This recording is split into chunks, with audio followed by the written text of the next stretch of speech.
As an oil delivery specialist, you're one of the frontline troops in the battle to bring the value and efficiency of oil heating to the public. You and your truck are the most visible symbols of both your company and the entire oil heating industry.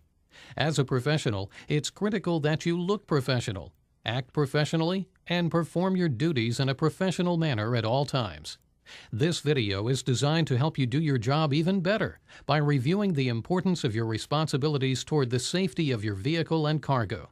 But keep in mind that you are also the primary factor responsible for your own safety and that of the general public, your customers, and our environment. During the course of this presentation, we'll review the proper procedures for operating your vehicle and delivering oil to your customers in a clean, safe, and spill-free fashion.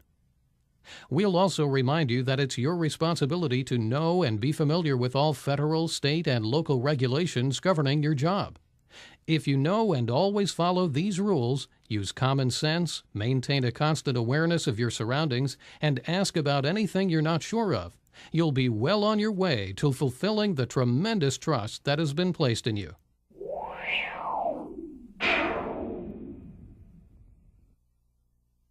Your first responsibility is to report to work on time and in uniform with all of your personal protection equipment. At a minimum, you should have clean work clothes, gloves, safety glasses, and safety shoes. Carry your commercial driver's license with hazmat endorsement and DOT physical card with you at all times. You'll need a driver's daily report, pre-printed meter tickets for each assigned delivery, blank meter tickets for additional stops assigned during the day, bills of lading, shipping papers, and a copy of the previous shift's post-trip inspection report. Shipping papers are vital to all hazardous material shipments. They describe the product, how hazardous it is, and also provide a contact number for use in an emergency. Always ensure that your shipping papers contain complete information as required under current regulations. Once you're sure that you have all the required paperwork, check that any defects listed on the previous shift's post-trip inspection form have been corrected. Then review your assigned deliveries and where you're going to reload your vehicle. Organize your deliveries to make the most efficient route. It's also very important to check all of your assigned deliveries for any special instructions. For instance, call before delivery, special times for delivery, COD, pick up keys, signature required, dog in yard, or special places to park. When all of your paperwork is in order, it's time to move on to your delivery vehicle. For those of you who smoke, remember that you should never smoke or carry lighted matches or other flame sources on or within 25 feet of your vehicle.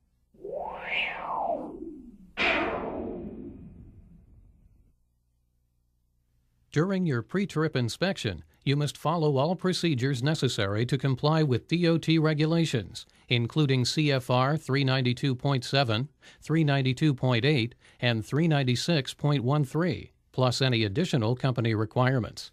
Although the following exceeds current requirements, we recommend you perform this thorough pre-trip inspection of your vehicle even if you always drive the same truck. This inspection should be done in the same manner every day, so it becomes a formal routine. Check the general condition of the vehicle. Look for evidence of leaks and check around the vehicle for any hazards. Make certain that the emergency shutoff valve is in the closed position. This valve must be in the closed position at all times when the vehicle is being driven or is parked. Under the hood, check your fluid levels, hoses, pumps, belts, and wiring. As you climb into the cab, be aware that the most common types of injuries reported by oil delivery specialists occur while they are entering or exiting their vehicles. Be careful.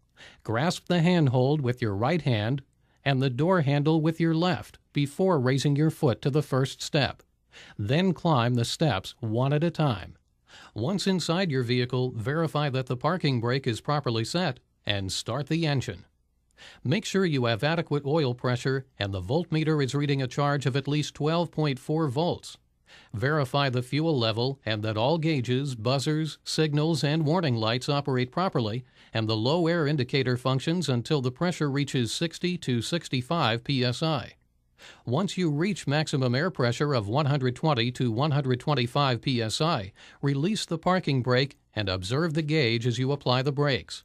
A 15 psi drop is normal, but if the pressure drops more than that, there is a problem. While holding down the brake pedal, listen for any air leaks and observe the air pressure. Pressure drop should not exceed 3 psi per minute with the engine running and the brakes applied. If the initial brake application results in a drop greater than 15 psi, or if you hear any leaks, or if the air pressure continues to drop, do not drive the vehicle. Notify your supervisor immediately. If the brakes test okay, then reset your parking brake. Take a few minutes to check and clean the inside of your windshield and clean and adjust all mirrors. Turn on the windshield wipers and check the blades for rips or cuts. Turn on the heater and defroster and check for temperature and airflow. Test the horn, brake lights, turn signals, and flashers. If a coworker is available, have him or her watch as you check your turn signals and brake lights. Check all controls, including the steering wheel, clutch, accelerator, brake controls, and transmission, as well as the seat belts and mounts. Check to be certain that all required paperwork is on board. You must have a current hazmat registration certificate, shipping papers for the product you're carrying, an emergency response document, and a copy of the last post-trip inspection report.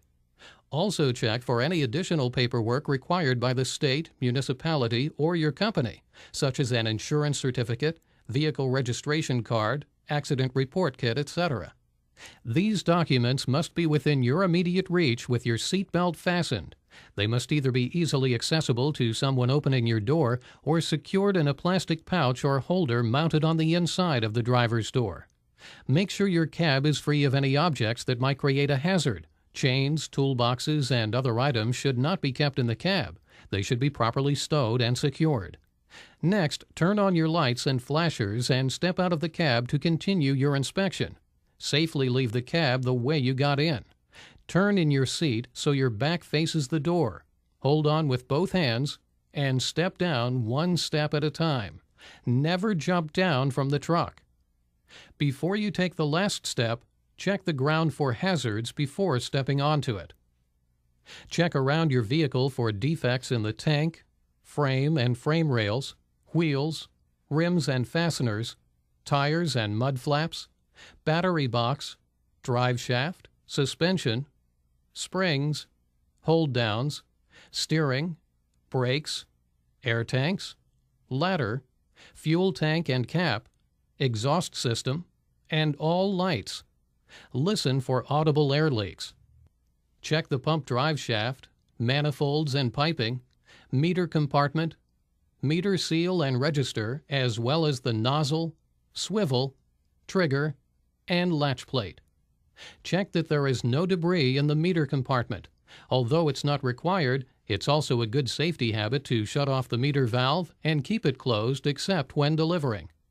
Make certain that all necessary license plates, placards, permits, and registrations are proper, in place, and clearly visible.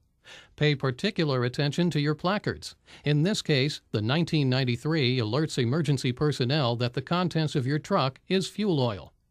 Make sure the placarding is consistent on all four sides, visible from a distance of 50 feet, and not obstructed. Although it is not required for transporting fuel oil, some tanks carry a specification plate indicating that the tank has been certified to carry other types of hazardous materials. If your truck's tank has such a plate, check that it has been inspected annually and that markings indicating those inspections are clearly visible. Verify that all necessary equipment is on board and is in usable condition, including fill fittings and gaskets, caution sign, reflectors, spider wrench, pipe wrench, tank charts, oil absorbent, rags, spill kit, first aid kit, wheel chocks, hand tools for priming if applicable in your area. Make sure all lights, turn signals, and windows are clean. Once you're back inside your vehicle, complete your pre-trip inspection form. If you have found any defects, report them immediately to your supervisor. Do not operate a vehicle with safety defects. Now that you've thoroughly checked your vehicle and ensured that you have all paperwork required for the day, it's time to start moving. However, one last caution before you hit the road. Throughout the day, be sure to wear your seatbelt and make sure that your cab is well ventilated to prevent the possibility of carbon monoxide buildup.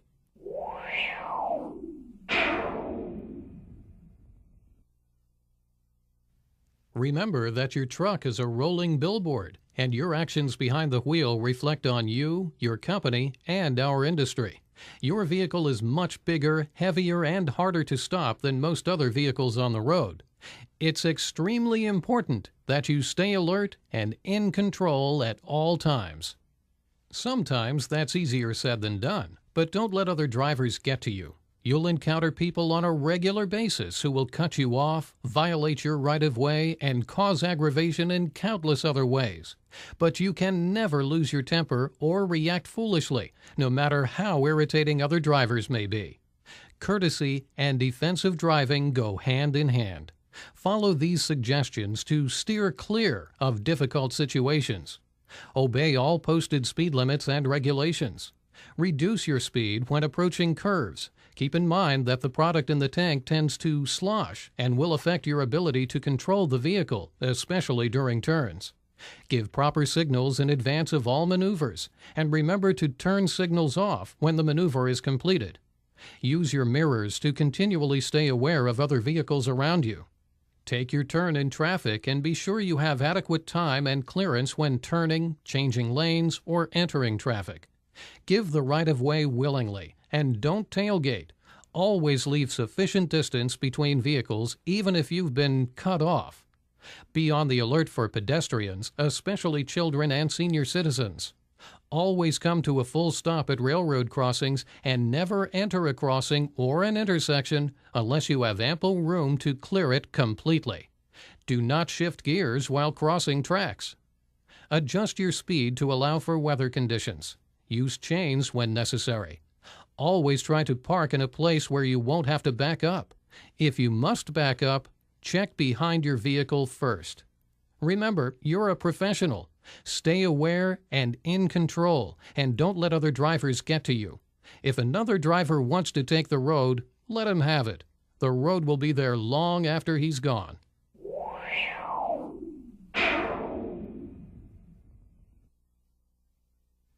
When it's time to reload your vehicle, advise your dispatcher and confirm that you're proceeding to the proper terminal. When you arrive at the loading facility, follow all rules, regulations, and instructions. Stop your vehicle 50 feet from the rack and look for evidence of oil spills or potential problems. Turn off all radio and communications equipment. Be sure the stairs and any other obstacles are out of the way before pulling under the rack. Note the location of the emergency shutoff and emergency firefighting equipment. Here are the recommended procedures for top-loading your delivery truck. For this presentation, we've chosen a typical terminal. However, required procedures may vary from terminal to terminal. It's your responsibility to know and follow those procedures in order to load in a clean, safe, spill-free manner. Properly position your truck at the correct rack for the product you're loading. Set the parking brake. This is the time to check all of your tires. It's much easier to change a flat tire before you load. Be sure to chock your rear wheels. Connect the static grounding device to your truck. Enter your ID information into the loading system, choose the product to be loaded, and preset the number of gallons to be loaded. Take care when climbing ladders and stepping onto or off of your truck. Wear gloves and the rest of your personal protective equipment. Be especially careful during rain, ice, and snow conditions. Make sure the stairs are stable and resting securely on the truck. Never step on the round part of the truck. Remove any ice or snow from the top of the tank, making certain that drains are open to allow water to run off. Do not let any water enter the tank. Open the dome cover and inspect the gasket and the vent, making certain that the vent is free of ice and snow. Check that the manhole is firmly secured to the tank. Select the proper loading arm and swing it over the top of the truck. Fill only one compartment at a time. Keep all other compartments closed.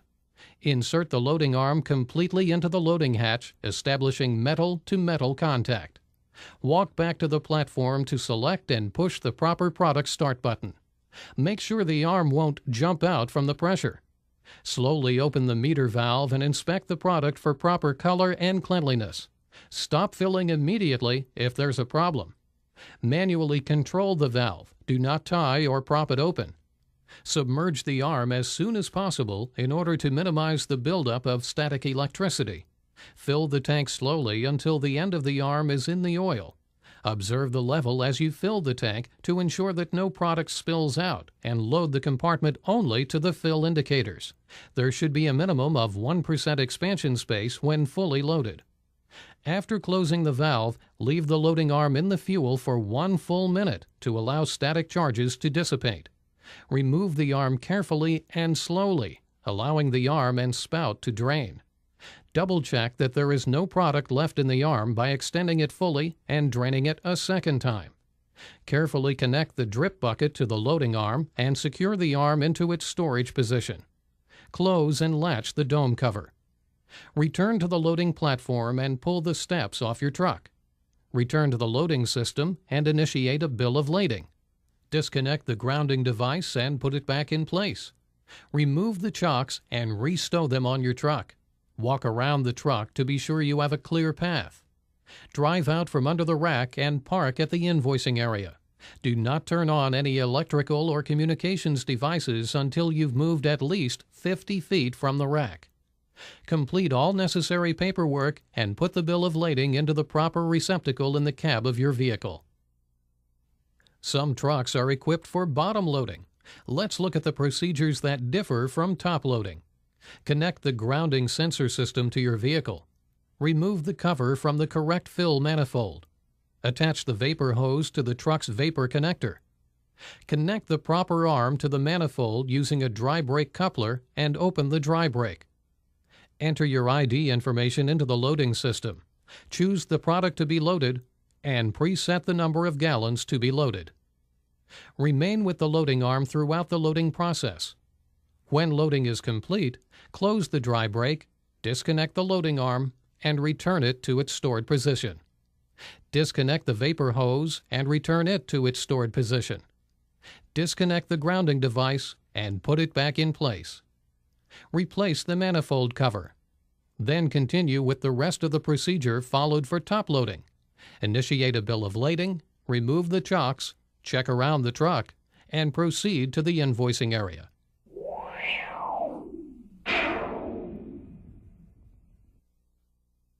There are many different types of meters and registers in use today. The following procedures may have to be modified for the particular meter and register installed on your delivery vehicle. Your job is to cleanly and safely deliver fuel oil to your customer without leaving a trace of your presence, except for a properly completed delivery ticket. That means you don't pull the hose through plantings or flower beds. You don't mark the fill location on the house. You don't leave gates open so pets can escape. And most important, you don't leave oil anywhere but in the correct tank. It also means that if you are unsure of anything, you must check with the customer or your office before proceeding. If this is the first delivery your company is making to the location, make certain you have the correct location, the correct fill pipe, and the fill pipe is properly connected to the correct tank. Never assume everything is properly connected. Always check. If you have any doubts, consult with your supervisor. We'll start with a typical basement or in-house tank. Over the years, the following procedures have been proven to be extremely successful. Park your vehicle safely. Avoid driveways unless you have prior approval. Turn on your flashers and set the parking brake. Always try to park in an area that allows you to maintain visual contact with the truck throughout the delivery process. Verify the delivery address and remember that it may not be the same as the billing address. Some towns have similar addresses like Elm Street, Elm Road, Elm Avenue, etc. Spend an extra couple of seconds before you start pumping to make sure you're filling the right tank. Here, we make certain it is Darkest Road. Check the delivery ticket for the tank location and any special instructions. If the tank location differs from the directions on the ticket, check with the customer or verify with your supervisor before making the delivery. If the PTO is in the cab, engage it now. Check your mirrors for oncoming traffic before safely exiting your vehicle. Open the emergency shutoff valve. Use wheel chocks when appropriate. Take a rag or wiping cloth with you and walk the hose run. Check for any safety hazards. Clear the path of any objects that might damage your hose and be certain you have a clear pull to the fill. Inspect the fill and vent pipes, the fill cap and gasket if fitted, as well as the vent cap. Make sure they're in good shape and constructed of the proper material so they don't allow any water or other substances to enter the tank. Clear away any water, ice, snow, dirt, or debris that might enter the tank when you remove the fill cap. Check for evidence of spills from previous deliveries. If you notice any problems, notify your supervisor before proceeding. Determine the type of fill fitting you'll need and return to your delivery vehicle. Insert the ticket into the register after making certain that it's been zeroed out. If you're delivering a fixed amount of oil, set the register accordingly, and if possible, check the tank level to assure it has enough capacity for the delivery.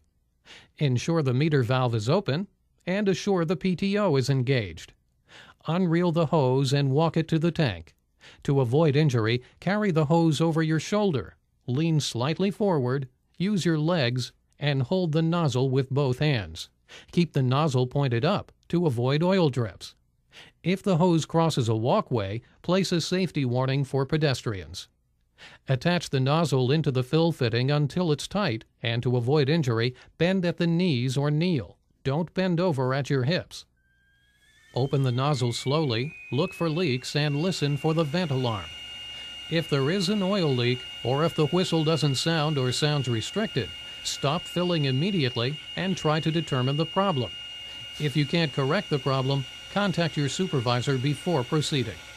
Stay with the nozzle throughout the delivery and maintain your concentration.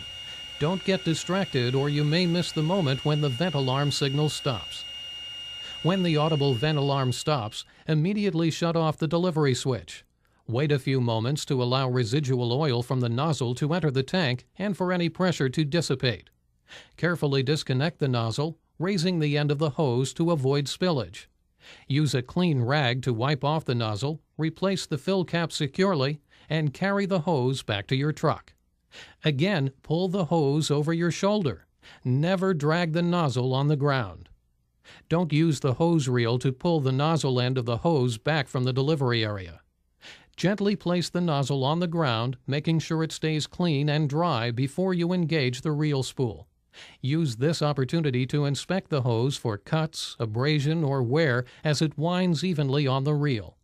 When the spool has returned all but 6 to 10 feet of the hose, pick up the nozzle and secure it in its holder.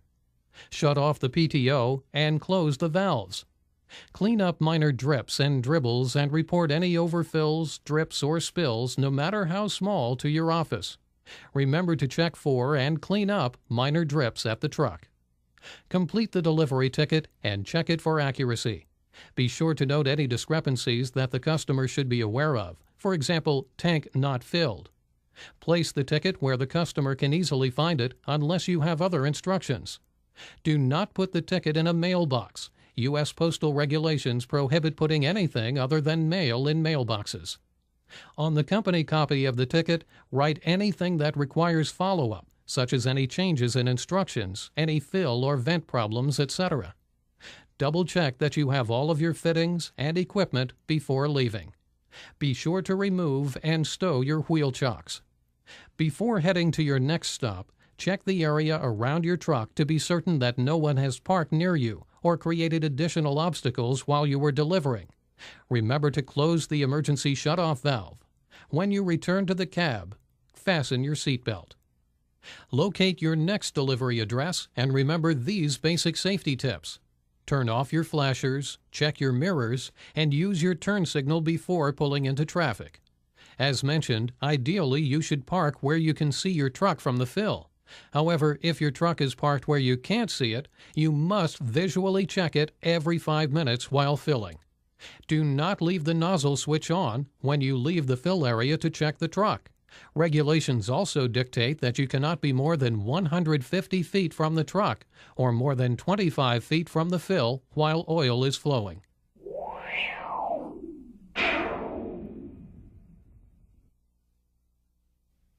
Oil tanks are not always located in basements or inside buildings. They can be buried underground or located outside above the ground. While the basics of delivery are the same, there are a few key differences in the procedures when delivering to these types of tanks. It's always a good practice to stick or measure buried tanks before and after filling. Use a good water-finding paste to determine if there's any water in the tank before filling. If you find water, contact your office for instructions. In addition to determining if there's water in the tank, measuring the tank before delivery offers several other advantages. First, it's a good way to confirm that it's a fuel tank and avoid accidentally filling something else, like a septic system or well. Second, you'll have a fairly accurate estimate of how much fuel the tank will take.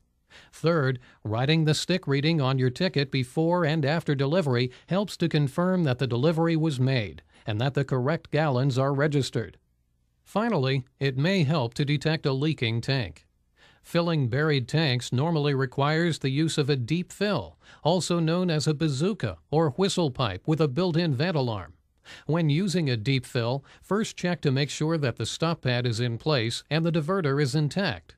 Then insert the pipe into the tank, slowly pull it up until it catches the tank top, and secure it in place. Connect your hose securely to the fitting and begin filling the tank. When you're finished delivering, let the pipe stand for a few seconds to allow any oil on the pipe to drain into the tank. Then remove the pipe and wipe it down with a rag to avoid dripping oil on the property before returning to the truck. Some buried tanks will not accept a deep fill pipe because of an elbow in the fill pipe. Normally, these tanks have a vent alarm installed and can be filled in the same way as basement tanks. If you come across a buried tank that doesn't accept the deep fill and doesn't have a working vent alarm, contact your supervisor before proceeding. Before filling above-ground tanks, always check for signs of leakage, wet spots, and corrosion. Make certain the tank is well supported and the legs are in good shape. Some tanks, often commercial and construction site tanks, have no vent alarm installed. Be extremely careful when filling these tanks. Use the proper fitting on your nozzle and watch the level closely as you fill. Be sure to leave an adequate expansion area to avoid spills after you leave.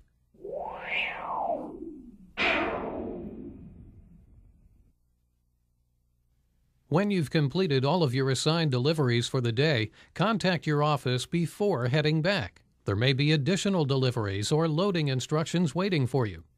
At the end of the shift, perform and file a post-trip inspection report that complies with DOT regulations, including CFR 396.11. Properly filling out and submitting the post-trip report brings any necessary maintenance issues to your supervisor's attention, so your vehicle can be properly readied for the next shift.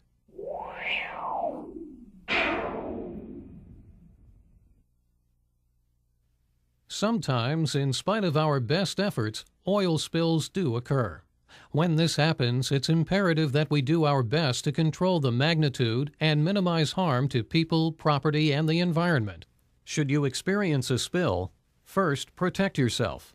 Quickly and safely stop the flow if possible. Assess the risk and report the spill to your office. Contain the spill as well as possible until help arrives. Use your spill kit to absorb as much of the spill as possible. Make a temporary dike if necessary. If a basement tank is leaking, make certain that any sump pumps are unplugged. Since fuel oil is considered a hazardous material, it's important that you understand in advance what to do in case of an emergency. Fuel oil is relatively safe, but it can create hazardous conditions if released. Inhalation or contact may cause irritation to the lungs, eyes, and skin. Be sure to familiarize yourself with Guide 128 of the DOT Emergency Response Guidebook. When dealing with fires, the use of water spray may be inefficient. For small fires, dry chemical, CO2, or regular foam is recommended. Always stay away from tanks engulfed in fire. When confronting spills or leaks, eliminate all ignition sources. That means no smoking, flares, sparks, or flames in the immediate area. Keep unauthorized personnel away. First, stop the leak if you can do so easily without risk to yourself. Then, call your office and/or the emergency response number listed on the shipping papers. If you get oil on you, follow these first aid procedures. Flush your eyes with running water for at least 20 minutes. Wash your skin with soap and water. Don't wait for an emergency to familiarize yourself with Guide 128. Review it periodically so that if an emergency arises, you'll be thoroughly comfortable with the procedures required to handle it effectively.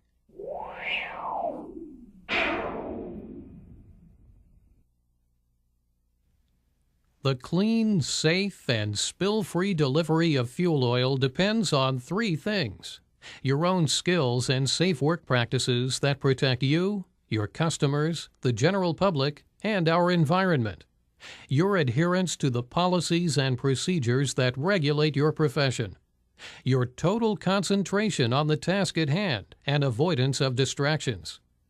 Simply put, the clean, safe, and spill-free delivery of fuel oil depends on you.